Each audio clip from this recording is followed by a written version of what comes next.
My name is Commissioner Frank Avila. I'm a commissioner at the Metropolitan Water Reclamation District of Greater Chicago.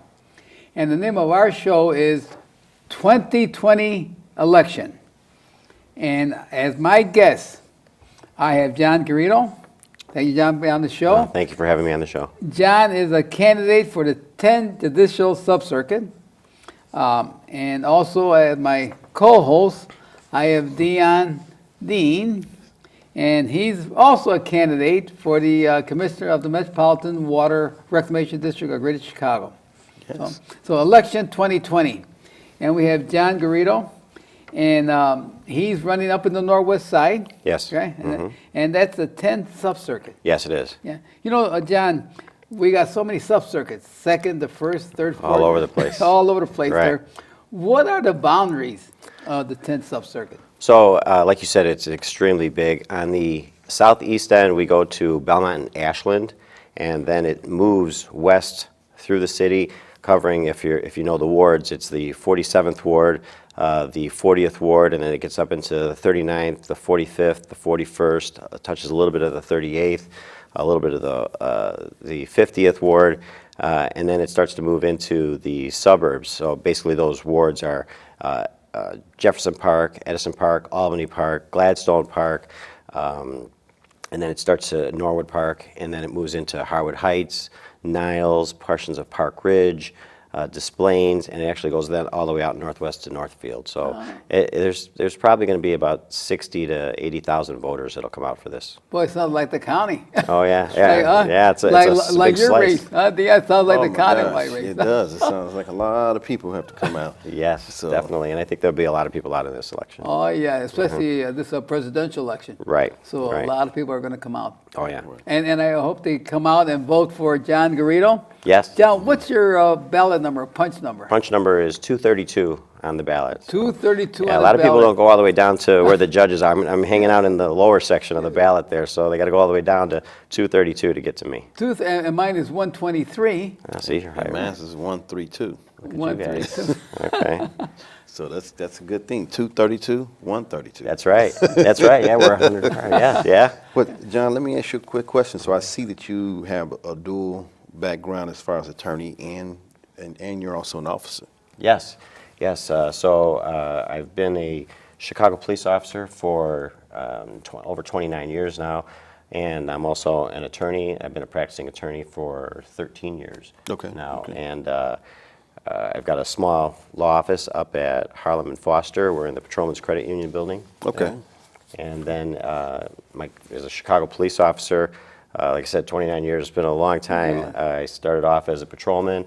Then I was promoted to detective, and I worked as a violent crimes detective for a few years, and then I was promoted to sergeant.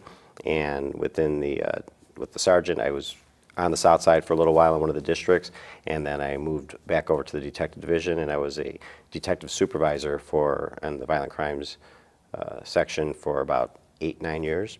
And then I was promoted to lieutenant. Okay. And I worked as a community policing lieutenant, as a tactical lieutenant, and I'm currently assigned as a watch operations lieutenant in the 60th district. So I've had lots of opportunities. I was a narcotics police officer for a while, working undercover narcotics, and I've worked all over the city. Most of it's been on the west side and south side, but now I'm on the northwest side. You have been a busy guy. Very, very busy, absolutely. You have been a busy guy. And so now this subcircuit judge that you want to run for, Yes. it's a little different than being a police officer now. Oh, definitely, Yeah. definitely. And I feel for me at least, it's a natural progression, right? I've been working to keep the city safe for over 29 years, and in working in the many aspects of the department. I've worked a lot with the state's attorney's office through those years, and have a lot of experience with putting cases together and working with the state's attorney's office to present these cases at trial and secure these convictions. And interesting because, a judge, when he's up there, he has to be fair to everyone. That's right. You got, and a lot of people, when they think they have to go to court, they're afraid of facing the judge. I have a lot of friends, even with a parking ticket or going through a stop sign, they're afraid to go to court. You're already nervous when you go. Yeah, It's like, oh my God, what's going to happen when I get there? Right. Yeah. Well, the fortunate thing for me, I think, which adds to my experience, is working so many facets of the department. You're constantly working with the public and working with the community.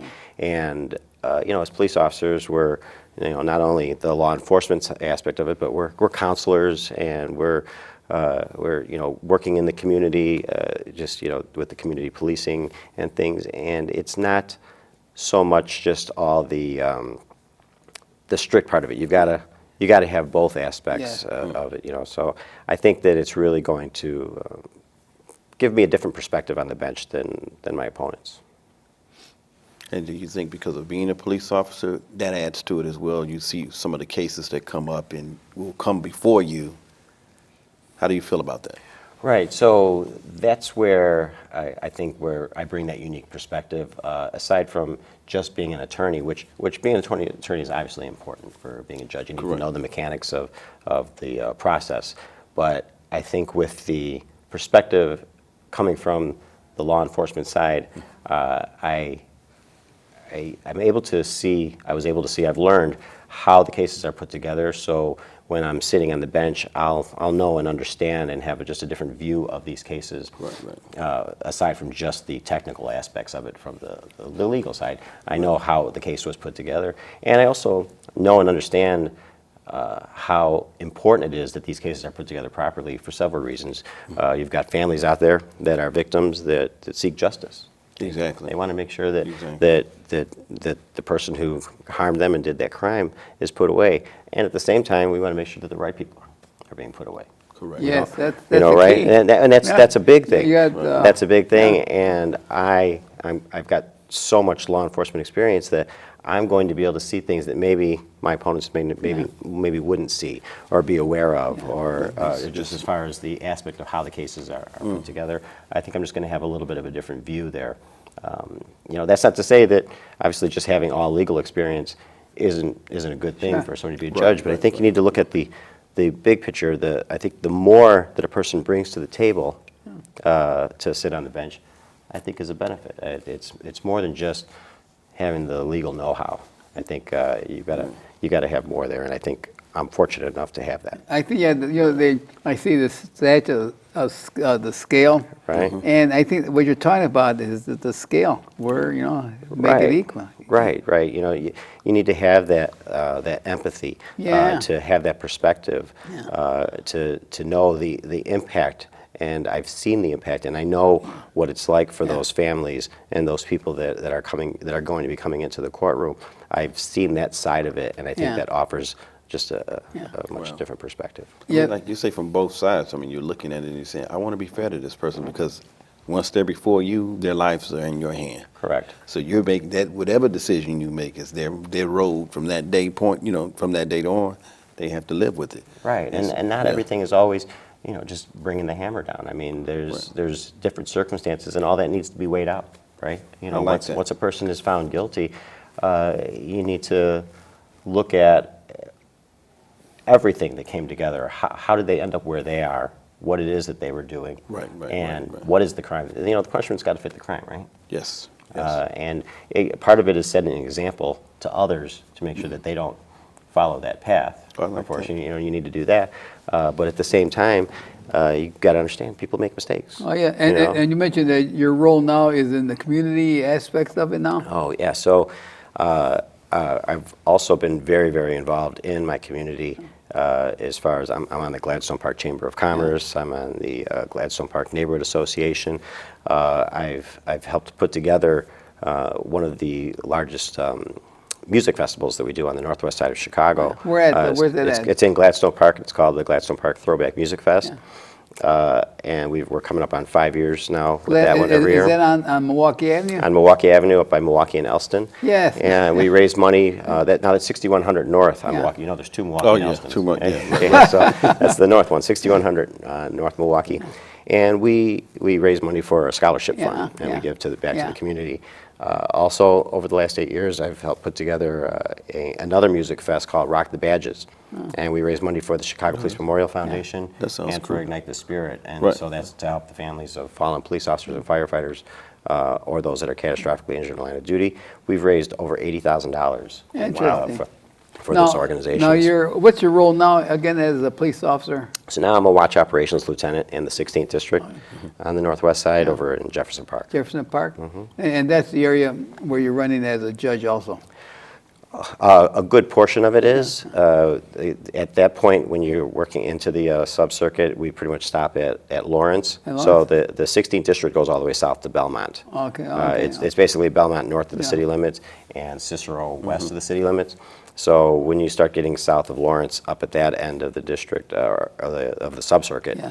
then it's pretty much, I'd say probably about half the district is actually in the subcircuit. Well, it seems like you have a good balance of to become a judge, because you have your I think community so. activity, Yeah. Right. you got your police activity, so you balance both ways, how to help the community. Right. Either way, on the social aspects of it and on the enforcement aspects of it. Right? Yeah. I And he think so. seems to be a very busy guy. As I'm looking at some information here, you run an animal rescue company. Yes. Can you tell us about that? Yeah, so my wife and I put together a foundation called the Garrido Stray Rescue Foundation, and we started that a couple of years ago.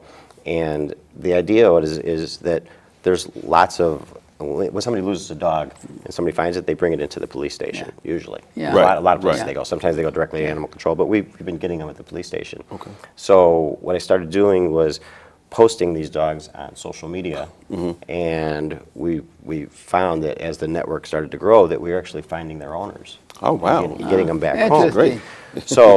Great. Then what happened, and this kind of grew organically, right? Then what happened was we went and rescued a dog from Belize, a dog named Pedro. Police? Belize. Yeah, the country of Belize. San Pedro, Belize. That's why his name is Pedro. Wow. And in doing that, the whole thing was documented on Facebook as it was progressing, and that helped grow the network. Wow. So when we got back, we had this just large group of people that followed this whole thing. When I would continue to post animals on Facebook, more and more people were helping and sharing and getting Info. involved in it. Then, if an animal came in that needed medical attention, we would go to our vet, which would be the Niles Animal Hospital, was our regular vet, and he would help us out, and he would we wouldn't have to pay right away, and he would like give us a little bit of a credit, Right, okay, and yeah. so that built up. And then we had a groomer over the dog house over on Milwaukee Avenue. They would help us out because some of them would come in super matted. Yeah. Oh, yeah. So we'd bring them there and they'd get a spa day, basically, right? So all this just started to come together, and finally in 2017 we became official and created Wow. a 501c3. And since then, we've been rescuing, on average, about anywhere from 290 to 300 dogs a year, and about a dozen cats per year. Oh, So my more dogs goodness. come to us than cats. We've also had 2 roosters and a python too. So Oh, python. they come in, No, yeah. where do you house these places? So we're foster-based Yeah. rescue, and so we have homes that Okay. will take them in, and then we also partner up with several different boarding facilities, like the Dog House. They do grooming, and they also do boarding, or sometimes at Tops Kennel in Grays Lake, or Oh, wow. just over at Dog Den in River Forest. And there's just a variety of places that help us out.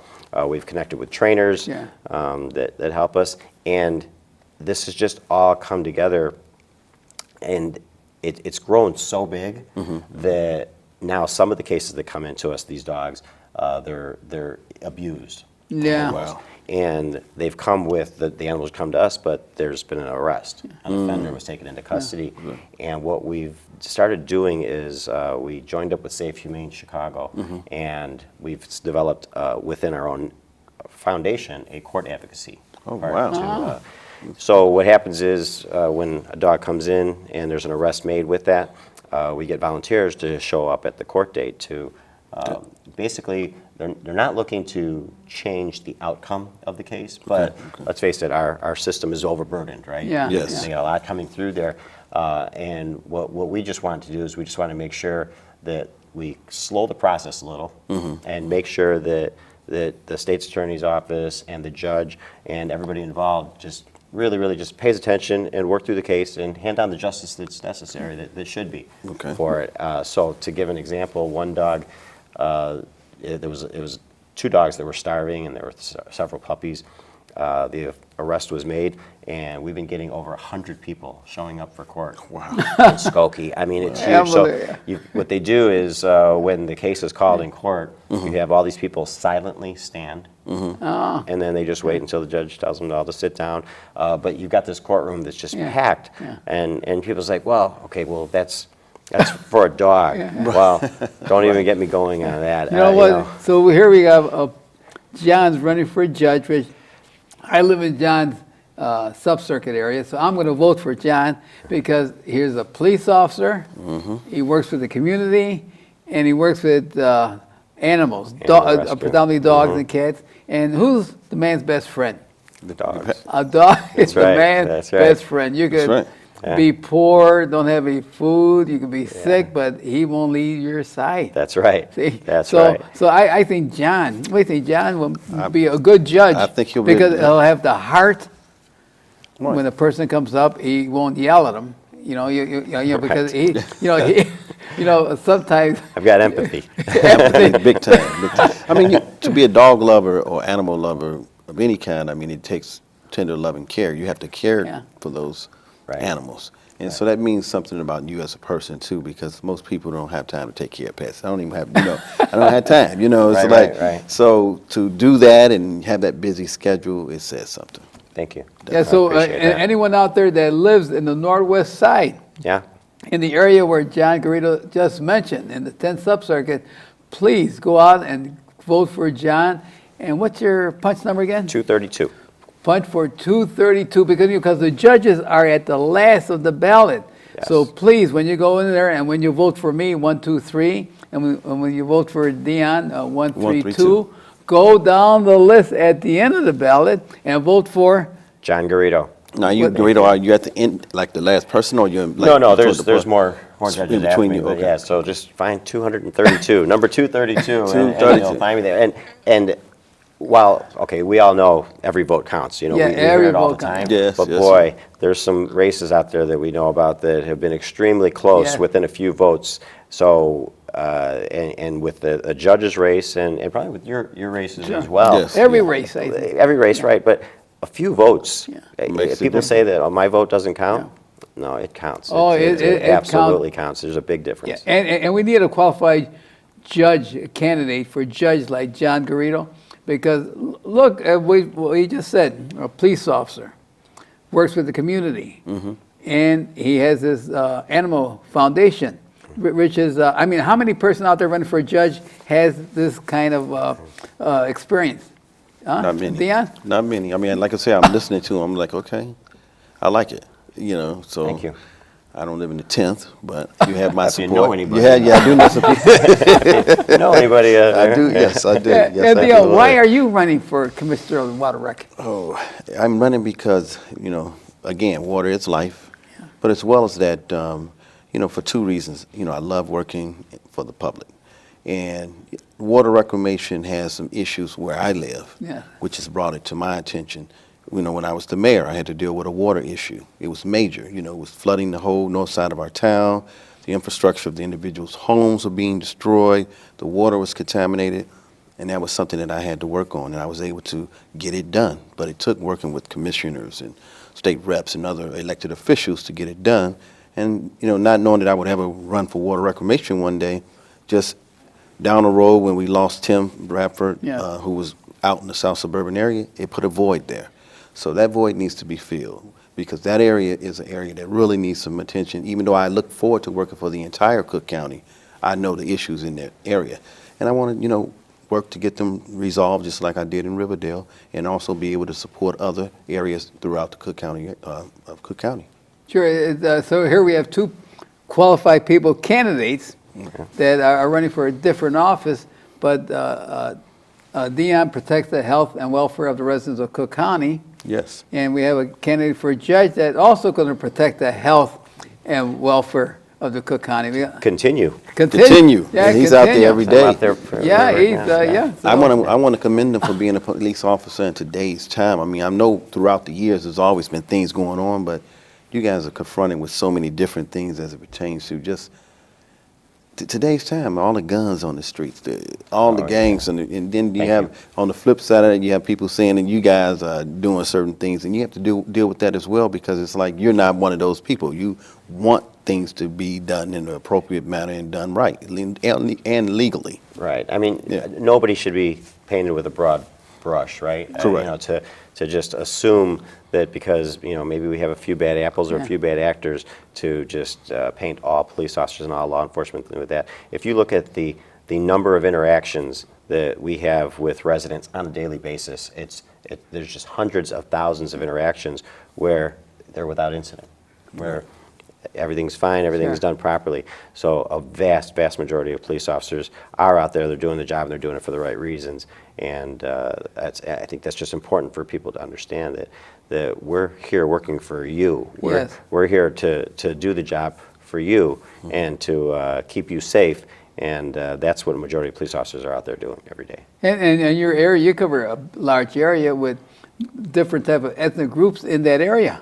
Yeah, I mean, I've worked all over the city. Yes. Most of my career has been the south and Yeah, west sides.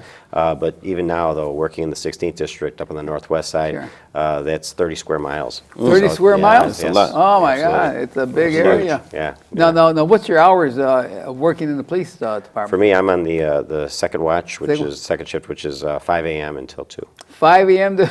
Yeah, bright and early in the morning. Oh yeah, I mean, my Yeah. God, that's a. What do you think of that working like that, Deyon? He looks good to me, like he's handling it very well. So Doing it long enough, yeah. yeah, so it's a good Make it thing. work. Oh, as a judge, do you, when you're elected as a judge, what cases would you like to hear? I know when one is elected, they appoint different divisions, but what would you like to be? What division would you like to be? I think I'm going to be more, where am I needed? So Yeah. I'm not really going to, at least right now, my position is I'm not going to be pushing to get to a certain courtroom or a certain sure. area. I just want to get there and help and just do the job that I'm supposed to do when I get there, regardless of where they put me. Of course, my experience level is on the criminal aspect. Yeah. So I would think that's where I would probably gravitate to. Well, but you got the But- animal but experience too. that's You got the abuse, advocacy. right? Animal Yeah, abuse. I mean, and I think so. a lot of abuse. I think last night they had something on a Yeah, it's the dog. dog that was thrown in the garbage bag. Yeah, thrown in Yeah. the garbage bag. Yeah. Unbelievable. Yeah, Oh. there's, as police officers, we see a lot of horrible things that Yeah. people not only do to each other, but that they do to animals. Yeah. But I tell you, since getting involved in this animal Yeah. rescue, to see so many more people out there, we get to see the good side of humanity. Yeah. There are so many good people out there that are Yeah. working hard to help these animals and to help other people. Yeah. It's just you see so much with that in that area that maybe you just don't realize exists out there, or it's really easy as an officer to just, when you're always dealing with the rough part of. So as an officer and attorney, what are some of the difficult times in having that position that you've had to make some calls that you felt like, man, I really didn't want to do that, but I had to? Well, like I was saying before, sometimes people make mistakes. So it's not when they commit some of these crimes, and you can feel bad as an officer that when you're making that arrest, because Right. you see what it's doing by taking that person away from their family. Yes. And what it's doing to their family. Right. But at the same time, there's we have a criminal justice system for a reason, and so that's what I would say. There's been many times where we just you have to make the arrest, but you do feel bad, not so much because of course you want justice. That's what we do, right? Correct. But at the same time, you see the impact on that family, the offender's family. Right. Because we see both, right? We see the impact on the victim's family, and we also see the impact. There's an offender's family out there. Correct, There's correct. definitely, and it has, when that person makes that decision to commit that crime, that absolutely has an impact on their family, and it's sad to see because a lot of times that can perpetuate and make things worse for that family. So Sure, and the election now, early voting. I mean, you can vote now down at the county building. Starting now. right now, That's the only location by mail as well. by mail. But can do by early mail. voting starts when? March 2nd. March 2nd. Yeah. Through the Right? 16th. And Yeah. to the 16th, early Right. voting. So I appreciate you go out. If you early vote, give John Garrido a vote. He's running for the judge in the 10 subcircuit, Yeah, Judicial subcircuit. What's your ballot number again? 232, and what a lot of people don't realize 232. is when you early vote, you can vote anywhere. Anywhere. Anywhere. Oh, good. You don't have to vote Oh, okay. in your, Oh, yeah. you only have to vote at your polling place on election day. On election. But you can be anywhere in the city at all. If you're Interesting. if you work, if you I live didn't on know the north side and you work on the south side, at lunch break, you can go to any Yeah. polling place on the south side during early voting Yeah. and vote. You don't have to go to yeah. your poll. So people can vote anywhere. Okay, so anyone living in the 10th subcircuit, if you work south, at Vote elect early. time, vote early, vote for John Garrido. Yes. And also vote for Deyon Dean. Yes. What's your number, Deyon? 132, clean One- water for you. Clean, and mine is I need to come up with 123. Yeah, right. Mine is 123 because election is here. Yeah, I it is. mean, and it's important, as John mentioned, that every vote counts. Does. Now, and this is an election where we have a presidential election. Right, so I And think there's going to be a It's lot gonna of pull 'em lot of out. It's voters gonna turn pull 'em out. A lot of voters are going to come out and not just only vote for the presidential. Go down the list and vote for the judges. Right. Because they're the last one on the list there. And a lot of judges. Here's another point also. In order to vote for anybody sitting up here today, you have to pull a Democrat ballot. Democrat ballot, yes. You have to pull a yeah. Democrat ballot, and a lot of people, people do switch, Yeah. right? You know, sometimes, you know, Yeah. in a primary, they'll vote, you know, wherever they decide that Yeah. they want to vote. But if you haven't voted in a Democrat race previously and you're voting early, they're going to hand you a Republican ballot. A Republican, okay. If you yeah. voted Republican previously, they're going to hand you a Republican ballot. So you need to Interesting. ask. Okay. So if you want to vote for us, you've got to pull a Democrat ballot and vote. And so I could be working out in Matson. Yep. And I could vote because it's a countywide race are you too also? If you lived at the 10th subcircuit and you were working in Matson, you can walk in and vote for me in Matson. That's good. I'm glad you brought that Yeah, out. absolutely. So, Yeah, I'm voting, going to it vote. doesn't I'm matter. voting early. Oh, I think well. I'm going to go on Monday and we'll just get it out the way. Yeah. It's easy. Yeah. So, Deyon, why are you running for commissioner? Like I said before, you know, there's a need. I'm filling a void in an area of great need, flooding, contaminations in the water, illegal dumping. As well as that, I mean, you have to look at the fact that you and I talked about doing some special things in the community, going out and really educating people about a healthy lifestyle, deals with water as well. And going into those schools, and there are a lot of people we had talked about earlier that they don't want to go to a four-year college, but there is training in these type of jobs. There are labor jobs and things that we can ready people for. And I want to be able to do those type of things to, you know, strengthen our community. Okay, and so go out and vote for Deyon Dean, number 132. And John, why are you running again? I'm running, like I said, I believe that it's, this for me is a natural progression. I've been working to...